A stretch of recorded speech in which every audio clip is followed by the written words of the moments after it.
Ang pinag-uusapang Dubai chocolate ay napakadali lang gawin. Gumamit nga ako dito ng pistachio nuts. May kamahalan pero yun ang kailangan natin gawin. Dinurog at dinagdagan ng gatas habang ito ay biniblend.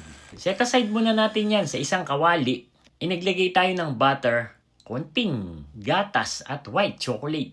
Tinunaw, hinalo dun sa ating pistachio at ibinlend ulit. Para naman dun sa ating katayfi, gagamit tayo ng miswa. Sa isang kawali, naglagay tayo ng butter. Pagkatapos, pinagputol-putol natin ang miswa at saka natin ibinusa hanggang sa ito ay maging toasted.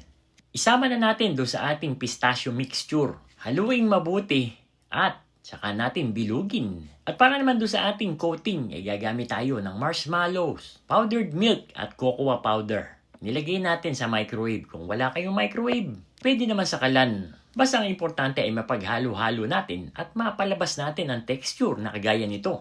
Maglagay ng butter sa inyong mga kamay para hindi dumikit ang ating chocolate.